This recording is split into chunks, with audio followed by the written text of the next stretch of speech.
Good morning students.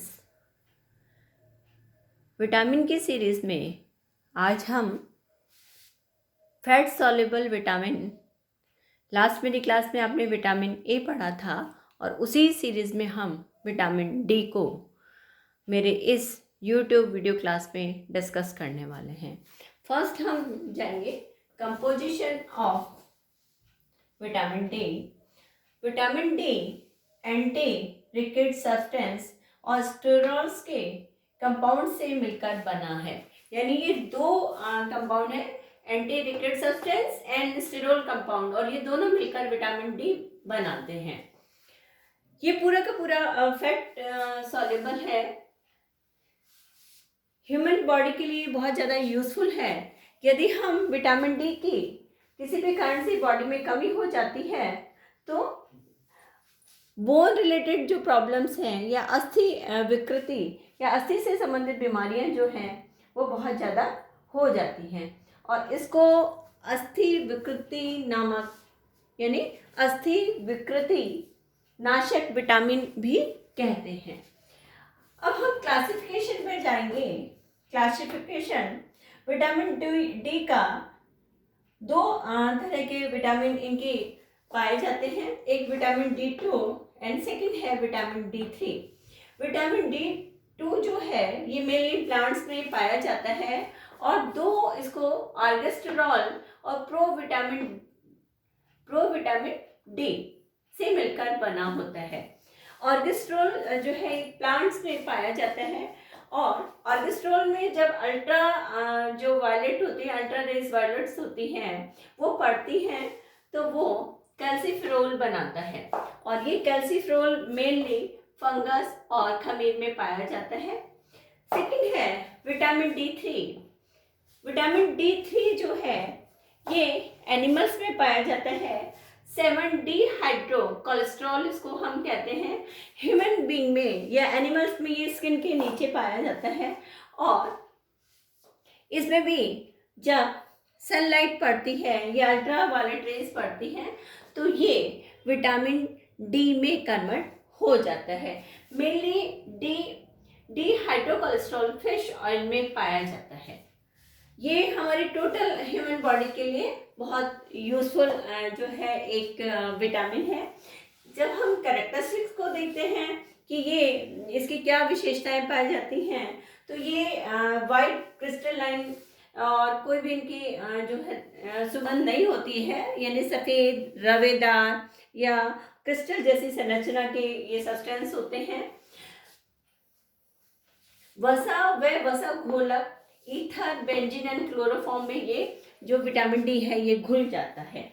यानी दो चीज़ें मैंने आपको बताई हैं। एक तो ये जो होता है इसका जो विशेषता में या इसका स्ट्रक्चर जो होता है क्रिस्टल जैसा होता है, सुगंध बिल्कुल नहीं होती है, फैट में घुल जाता है, और स्पेशली ईथर बेंजीन और क्लोरोफॉर्म में ये आसानी से घुल जाता है। इसके अलावा इसके पर ताप, क्षार और ऑक्सीडेशन में भी बिल्कुल स्थिर रहता है, स्टेबल रहता है। नेक्स्ट हम चलते हैं। नेक्स्ट हमारी चीज़ है फंक्शन, इसके कार्य क्या क्या हैं। फर्स्ट हम हैं कैल्शियम व फास्फोरस के अवशोषण में ये हेल्पफुल होता है। अस्थियों के निर्माण में ये हेल्पफुल होता है। दांतों की मजबूती में ये हेल्पफुल होता है। रक्त में कैल्शियम व फास्फोरस की मात्रा को कंट्रोल करता है। शारीरिक वृद्धि में ये हेल्पफुल है। पैराथाइड ग्रंथि को कंट्रोल करने का काम करता है। और लास्ट वन है छोटी आंत में म्यूकोसा में प्रोटीन सिंथेसिस की क्रिया में ये हेल्पफुल होता है। फर्स्ट हम जो है इसका फंक्शन क्या मैंने अभी बताया आपको, कैल्शियम व फास्फोरस के अवशोषण में सहायक होता है। तो कैल्शियम और फास्फोरस के अवशोषण में किस तरह से सहायक होता है, ये छोटी आंत में कैल्शियम व फास्फोरस के जो अवशोषण होता है उसको ये कंट्रोल करता है। और इसके अभाव में यदि विटामिन डी नहीं है तो स्मॉल इंटेस्टाइन में कैल्शियम और फास्फोरस का अवशोषण ठीक प्रकार से नहीं हो पाता है। और यदि अवशोषण नहीं हो रहा है और हमने हमारे आहार में, हमारे डाइट में कैल्शियम और यदि फास्फोरस को लिया है तो ये हमारी बॉडी से बाहर निकल जाएगा। और जब बॉडी से बाहर निकलेगा तो इसका मतलब शरीर में इसकी कमी हो गई, और जब कमी हो रही है तो जो बोन रिलेटेड जो प्रॉब्लम है, अस्थि विकृति संबंधी प्रॉब्लम्स है, वो होने लग जाती हैं। नेक्स्ट जो पॉइंट है मेरा, अस्थियों के निर्माण में ये हेल्पफुल होता है। अस्थियों का निर्माण जो होता है यानी फॉर्मेशंस ऑफ बोन्स में ये बहुत यूज़फुल है। कैल्शियम तथा जो फास्फोरस होता है ये अस्थियों के निर्माण, वृद्धि और विकास में बहुत आवश्यक होता है। यदि हम आहार में कैल्शियम और फास्फोरस पर्याप्त मात्रा में लेते हैं तो ये विटामिन डी के द्वारा आहार बॉडी में जो होता है इसका अवशोषण, यानी उसकी उपस्थिति, विटामिन डी की उपस्थिति में इसका अवशोषण होता है। और विटामिन डी किडनी से फॉस्फेट को पुनः अवशोषित कर लेता है और अस्थियों में ये कार्बनिक फास्फोरस को अकार्बनिक फॉस्फेट में बदल देता है। अस्थियों के वृद्धि, विकास और भरण पोषण के लिए भी ये बहुत ज़्यादा इम्पॉर्टेंट होता है। यदि बॉडी में विटामिन डी की कमी है तो फिर ये एक और जो प्रॉब्लम क्रिएट करता है, अस्थियों जो हमारे जो अस्थियों में जो कैल्शियम और फास्फोरस होता है वो सारा का सारा ब्लड में मिल जाता है और बोन जो होती है वो कमज़ोर हो जाती है, वीक हो जाती है। तो इसके लिए ज़रूरी है कि क्योंकि इसका प्रॉपर अवशोषण नहीं हो रहा है तो इसलिए हमें आवश्यक है कि आहार में पर्याप्त मात्रा में कैल्शियम और फास्फोरस ले। नेक्स्ट है दांतों को मजबूती देने के लिए, यानी मजबूत दांतों के लिए भी कैल्शियम और फास्फोरस आवश्यक है, यानी दोनों दांत की हेल्दी टीथ के लिए महत्वपूर्ण होता है।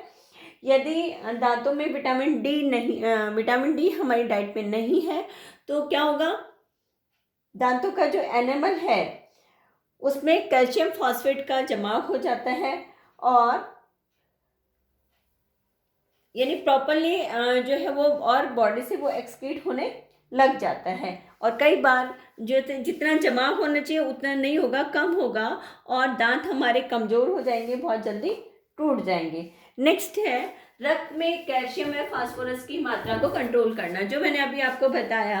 यदि बॉडी में विटामिन डी पर्याप्त मात्रा में तो इसका अवशोषण हो जाएगा, लेकिन यदि हमने पर्याप्त मात्रा में कैल्शियम और फास्फोरस नहीं लिया है तो अस्थियों में उपस्थित जो कैल्शियम और फास्फोरस होता है वो सारा का सारा ब्लड में मिल जाएगा और अस्थियाँ हमारी क्या होंगी, कमज़ोर हो जाएंगी। नेक्स्ट है शारीरिक वृद्धि के लिए, यानी फिजिकल ग्रोथ एंड डेवलपमेंट के लिए बहुत ज़्यादा विटामिन डी आवश्यक होता है, क्योंकि कैल्शियम और फास्फोरस का यदि ठीक प्रकार से अवशोषण ठीक नहीं हो रहा है तो वृद्धि और विकास भी रुक जाते हैं। नेक्स्ट है पैराथायराइड ग्रंथि पर नियंत्रण करने के लिए, यानी नेक्स्ट हमारा एक और जो चीज़ है विटामिन डी पैराथायराइड ग्लैंड से जो हार्मोन का सिक्रेशन होता है, यह हार्मोन अस्थियों में कैल्शियम व फॉस्फेट को निकालकर रक्त में मिला देता है तथा अतिरिक्त जो भी एक्स्ट्रा हम फॉस्फेट लेते हैं वो यूरिन के द्वारा हमारी बॉडी से बाहर एक्सक्रीट हो जाता है। तो यानी क्या होता है कि कैल्शियम का जो लेवल है वो ठीक प्रकार से बना रहता है, लेकिन यदि विटामिन डी नहीं ले पा रहे हैं, आहार में कम मात्रा में है, सनलाइट से हम ठीक से नहीं ले रहे हैं, तो ये जो प्रोसेस है ये ठीक प्रकार से नहीं होता है।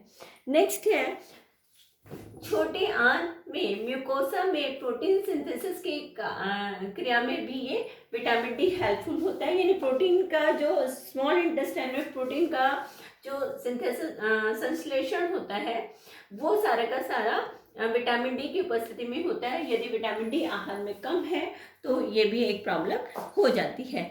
नेक्स्ट है इसकी कमी से क्या क्या बीमारियां होती हैं, रिकेट्स, टिटेनी यानी टिटनेस, डेंटल डिके, दांतों से संबंधित और ऑस्टोमलेशिया यानी ऑस्टियोमलेशिया, ऑस्टियोपारोसिस या अस्थि विकृति संबंधित सारे के सारे जो बीमारियां हैं वो इसके कारण से होती हैं। अब हम सोर्सेस क्या क्या है विटामिन डी, यदि हमारे डेफिशिएंट है या हमें मालूम है कि हम आहार में जितना हमें विटामिन डी चाहिए उतना हम नहीं ले पा रहे हैं, तो उसके लिए हम क्या करें, तो सबसे बेस्ट सोर्स जो है वो सनलाइट है, यानी सूर्य की रोशनी। और ये अर्ली मॉर्निंग वाली यदि रोशनी हम जा रहे हैं अर्ली मॉर्निंग में, जैसे सुबह की जो 7 बजे की या और पहले की 7 से 8 के बीच की जो सनलाइट है वो हमारी बॉडी के लिए बहुत ज़्यादा यूज़फुल है। फिश ऑयल में ये बहुत ज़्यादा मात्रा में पाया जाता है। इसके अलावा लीवर, मिल्क में भी ये पाया जाता है, लीवर में ये अच्छी मात्रा में पाया जाता है। और इसके अलावा बहुत सारे जो इस तरह के जो सब्सटेंस हैं जो कि हमें इनसे बचा सकते हैं, उन पे हमें फोकस करना चाहिए। मेनली डाइट के जो द्वारा है इसको अधिक से अधिक मात्रा में लेना चाहिए। और मेनली एग है, एग का जो येलो वाला पार्ट है वो भी विटामिन डी का, फिर है घी और मक्खन भी एक बहुत अच्छे सोर्सेस हैं, वो भी हम आहार में ले सकते हैं। इसके अलावा मिल्क पाउडर और ताज़ा दूध भी जो है इसका एक बहुत अच्छा सोर्स है। नेक्स्ट है डेली अलाउंस, यानी प्रतिदिन एक व्यक्ति को कितना विटामिन जो है डी चाहिए होता है। मेनली हम कह रहे हैं कि ये फैट सॉल्युबल है, यानी हमारी बॉडी में ही ये स्टोर होता है, लेकिन कितना चाहिए, जैसे इन्फेंट स्कूल गोइंग जो चिल्ड्रन है उसको 10 माइक्रोग्राम पर डे इसकी रिक्वायरमेंट रहती है। एडोलसेंट गर्ल्स एंड बॉय को 5 माइक्रोग्राम पर डे इसकी रिक्वायरमेंट है। एडल्ट्स मेल एंड फीमेल दोनों को 5 microgram per day vitamin D चाहिए।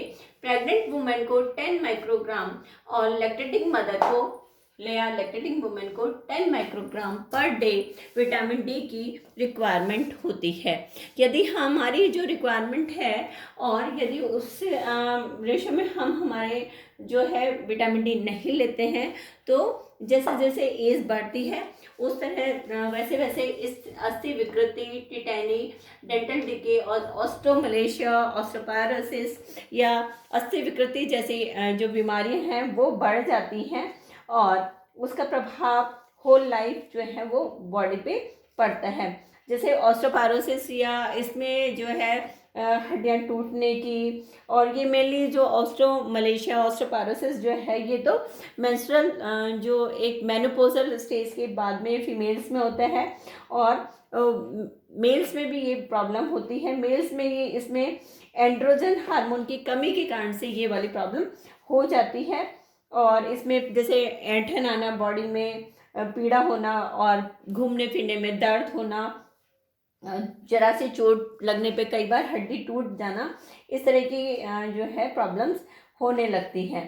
तो इसलिए और कई बार सिर में दर्द या जो है बॉडी का पोस्चर भी चेंज हो जाता है। तो इसके लिए ज़रूरी है कि हमें विटामिन डी रिच डाइट और मेनली सनलाइट जो है वो अधिक से अधिक मीन्स जो हमारे लिए जिनाइन है या जो बेस्ट सनलाइट टाइम है उस समय हमें लेना चाहिए, जिससे जो है हमारे बॉडी में जो डिहाइड्रोकोलेस्ट्रॉल जो हमारे स्किन के नीचे उपस्थित रहता है वो इसकी सनलाइट की उपस्थिति में जो विटामिन डी में कन्वर्ट हो जाता है और वो हमारी बॉडी के लिए बहुत ज़्यादा यूज़फुल रहेगा।